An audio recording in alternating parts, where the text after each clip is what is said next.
Hello friends, class second बच्चों, आज हम आपकी हिंदी में चैप्टर 7 का रिवीजन करेंगे। ठीक है, चैप्टर 7 है बच्चों आपका मोर का घमंड, जो कि एक कहानी है।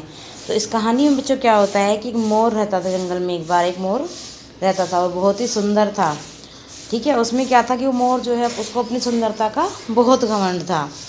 और वो अपनी सुंदरता के घमंड के कारण जो अन्य पशु पक्षी थे वहाँ पे जंगल में, उनको अपने से हीन यानी छोटा समझता था कि सब में कुछ भी कोई भी गुण नहीं है।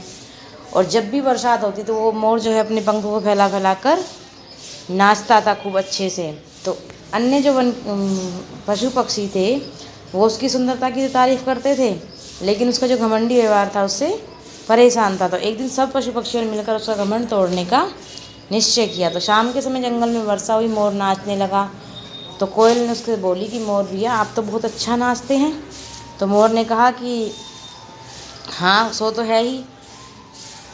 जो कहता है कि और आपके पंख, कोयल ने कहा आपके पंख तो और भी सुंदर है। मोर कहता है हाँ वो तो है ही, तुम्हारे जैसे काले थोड़ी ना है। तो कोयल ने कहा कि मैं तो आपके सामने भैया कुछ भी नहीं हूँ। तो ये सुना तो मोर वो जो है पूरे घमंड से भर जाता है और हंसने लगता है। कोयल फिर कहती है क्यों ना हम मिलकर एक गाना गाएं, तो इससे तुम्हें नाचने में और भी आनंद आएगा। मोर ने तुरंत हामी भर दी। मोर जोश में आकर ज़ोर ज़ोर से गाने लगा। उसे लगा कि उसकी आवाज़ जो है वो कुछ ज़्यादा अच्छी नहीं है, उसकी आवाज़ बहुत मधुर थी। तब मोर अपनी आवाज़ पर, जब कोयल ने गाना शुरू किया तो कोयल की जो आवाज़ थी वो बहुत ही मधुर थी। तब मोर को अपनी आवाज़ पर शर्मिंदा हुआ। और कोयल की जो आवाज़ थी उसे सुनकर जंगल के सारे पशु पक्षी थे वो वहाँ एकत्र हो गए और सबने मिलकर कोयल की जो मधुर आवाज़ थी उसकी तारीफ़ की। तो उसके बाद फिर क्या हुआ, तब कोयल ने मोर को समझाया कि भगवान ने भैया सबको अलग अलग गुण दिए हैं। किसी को भी अपने गुण पर घमंड नहीं करना चाहिए। मान लो किसी के अंदर हो सकता है कि पढ़ने की अच्छी कैपेसिटी हो, पढ़ने का अच्छा गुण हो, कोई अच्छा बोलता हो, कोई अच्छा लिखता हो, कोई अच्छा गाता हो। तो सबको अपने अपने भगवान ने गुण दिए हैं। इसलिए प्रत्येक प्राणी में यानी प्रत्येक मनुष्य में कोई ना कोई गुण अवश्य होता है।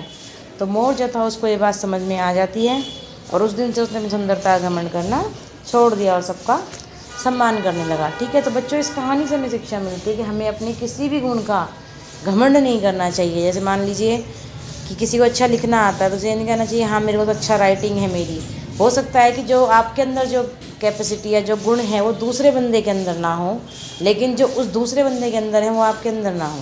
ठीक है, इसलिए कभी भी हमें अपने गुण का घमंड नहीं करना चाहिए।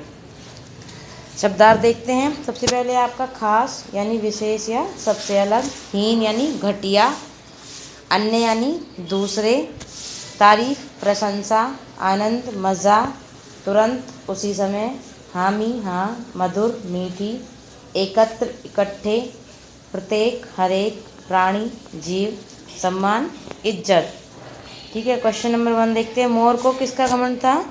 मोर को अपनी सुंदरता का घमंड था। किसका घमंड था? अपनी सुंदरता का। वर्षा होने पर मोर क्या करता? वर्षा होने पर मोर झूम झूम कर नाचता। मोर वन के अन्य पशु पक्षी क्यों परेशान थे? वन के अन्य पशु पक्षी जो थे वो मोर के घमंडी व्यवहार से परेशान थे। मोर ने हामी क्यों भरी? क्योंकि मोर पूरे घमंड से भरा हुआ था और नाचने गाने में ज़्यादा आनंद लेना चाहता था, इसलिए उसने हामी भरी थी। संक्षिप्त उत्तर देखिए। कोयल ने मोर से क्या कहा?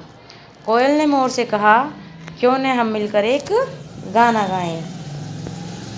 मोर अपनी आवाज़ पर कब शर्मिंदा हुआ? जब मोर ने कोयल की मधुर आवाज़ सुनी तब मोर अपनी आवाज़ पर शर्मिंदा हुआ। अंत में मोर को क्या समझ आ गया?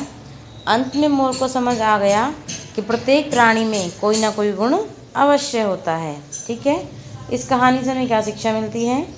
इस कहानी से हमें शिक्षा मिलती है कि हमें अपने किसी भी गुण का घमंड नहीं करना चाहिए। ठीक है, नीचे दी गई घटनाओं का सही क्रम लिखिए, यानी कि सही क्रम में बताना है कौन सी घटना सबसे पहले हुई, यानी फर्स्ट नंबर पे कौन सी हुई, फिर सेकंड नंबर पे कौन सी हुई, थर्ड नंबर पे।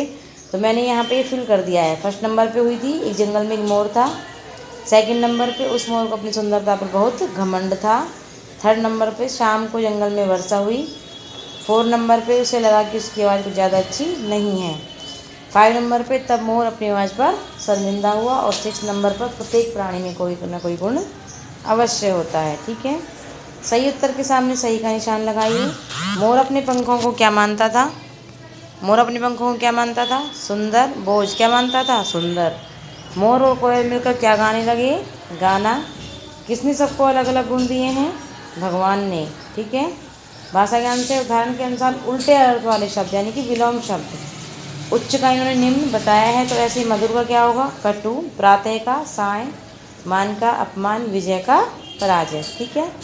सही शब्द के सामने सही का निशान लगा, यानी कौन सा शब्द सही लिखा हुआ है? तो तारीफ जो है वो जिसमें बड़ी की मात्रा है, बाद वाला सही लिखा हुआ। व्यवहार में आगे वाला वे आधा आता है तो सेकंड वाला सही है इसमें भी। शुरू में फर्स्ट वाला ठीक है शुरू। शर्मिंदा सेकंड वाला ठीक है। ठीक है।